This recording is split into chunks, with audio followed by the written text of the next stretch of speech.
لک الحمد یا اللہ الصلاۃ والسلام علیک یا رسول اللہ اما بعد۔ سلسلہ ہے ناظرین کے سوالوں کے جواب دینے کا۔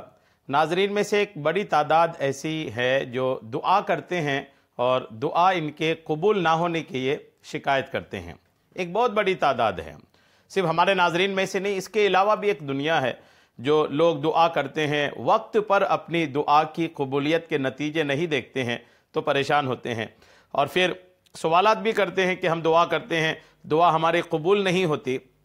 تو دعا قبول ہونے کی کچھ شرطیں ہیں، یہ یاد رکھنی چاہیے۔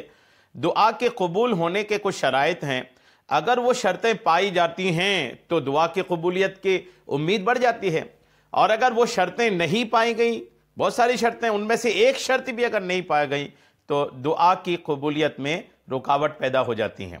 تو دعا کے قبول ہونے کی جو شرطیں ہیں، مفسرین نے، علماء نے، مشائخ نے، ہمارے اکابر بزرگان دین نے جو دعا کے قبول ہونے کی شرطیں لکھی ہیں وہ ہم آپ کو پیش کرتے ہیں، آپ توجہ کے ساتھ سماعت فرمائیے۔ مفسرین نے لکھا کہ پہلی شرط تو یہ ہے کہ دعا مانگنے میں اخلاص ہو، خلوص کے ساتھ دعا مانگے۔ دعا میں خلوص اگر نہیں ہے، دعا میں اخلاص اگر نہیں ہے، دعا میں للہیت اگر نہیں ہے تو بھی قبولیت میں رکاوٹ بن سکتی ہے۔ دوسری شرط، دعا مانگتے وقت دل دعا کے علاوہ کسی اور چیز کی طرف مشغول نہ ہو۔ یہ نہیں کہ زبان سے دعا مانگ رہے ہیں، دل میں کچھ اور خیالات چل رہے ہیں، دماغ میں اور خیالات چل رہے ہیں۔ زبان میں جو ہو وہی دماغ میں ہو، وہی دل میں ہو۔ دل و دماغ اور زبان جب ایک ہی چیز پر لو لگا کر کے، دھیان لگا کر کے اپنے رب کی طرف مانگے تو اس دعا کی قبولیت کے آثار بڑھ جاتے ہیں۔ تو یہ دوسری شرط بھی یاد رکھیے گا، چونکہ دعا کے وقت بڑی لاپرواہی لوگ کرتے ہیں، بہت لاپرواہی کرتے ہیں۔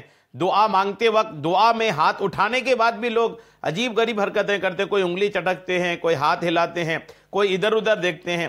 خیال رکھنا چاہیے کہ جب آپ دعا کے لیے ہاتھ اٹھائے ہیں اس وقت آپ اپنے رب سے مخاطب ہیں، آپ اپنے رب سے بات کر رہے ہیں، اپنے رب کی بارگاہ میں اپنے عریضہ پیش کر رہے ہیں۔ اب جب رب کی بارگاہ میں آپ اپنے عریضہ پیش کریں تو آپ غور کیجئے کہ آپ کے حالات اس وقت کتنے سہما ہوا ہونا چاہیے، کتنی پرسکون اور توجہ قابل ہونی چاہیے کہ آپ اپنے خدا کی طرف دھیان لگائے ہیں۔ تو دوسری شرط کو بھی دھیان میں رکھیں۔ تیسری شرط ہے کہ جو دعا مانگی وہ کسی ایسی چیز پر مشتمل نہ ہو جو شرعی طور پر ممنوع ہو۔ شرعی طور پر جو منع چیز ہے اس کے لیے کوئی دعا مانگے گا تو بھی قبول نہیں ہوگی، ظاہر سی بات ہے۔ جو شرعاً جائز نہیں ہے اس چیز کے لیے دعا کریں گے تو وہ دعا بھی قبول نہیں ہوگی۔ چوتھی شرط ہے کہ دعا مانگنے والا اللہ تعالیٰ کی رحمت پر یقین رکھتا ہو۔ اللہ کی رحمت پر آدمی کا یقین جتنا مضبوط ہوگا دعا کی قبولیت کے راستے اتنے ہی کھلتے چلے جائیں گے۔ اگر اچھا یہ چوتھی شرط ہوئی۔ پانچویں شرط ہے اگر دعا کی قبولیت ظاہر نہ ہو تو وہ شکایت نہ کرے کہ میں نے دعا مانگی لیکن وہ قبول نہ ہوئی۔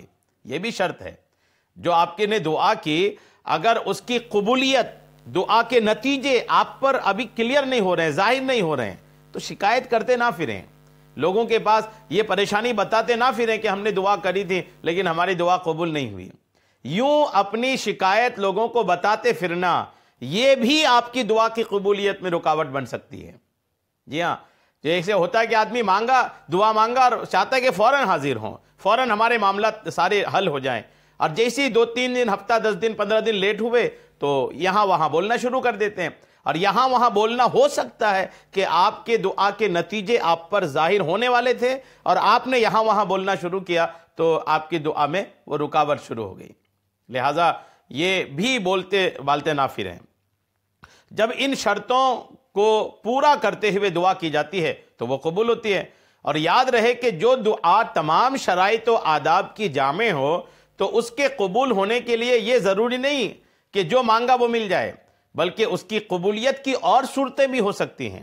مثلا اس دعا کے مطابق گناہ معاف کر دیے جائیں یا آخرت میں اس کے لیے ثواب ذخیرہ کر دیا جائے۔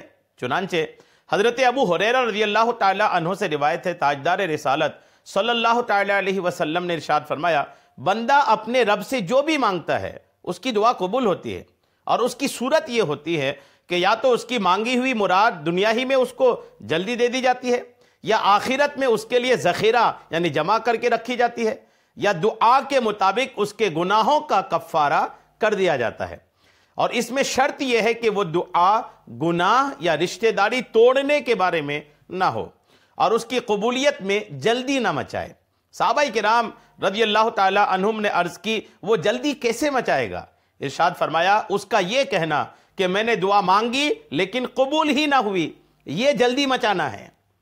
یہ بہت سارے لوگ غلطی کرتے ہیں اس کو، کہ آپ دعا میں لوگ یہ سوچتے ہیں کہ بس مانگا اور قبول ہو جائے، اور پھر لوگوں سے بولتے پھرتے کہ میں نے مانگا تھا قبول نہیں ہوئی، یہ جلدی مچانا ہوا، اور جس نے دعا میں جلدی مچائی اس کی دعا قبول نہیں ہوتی ہے۔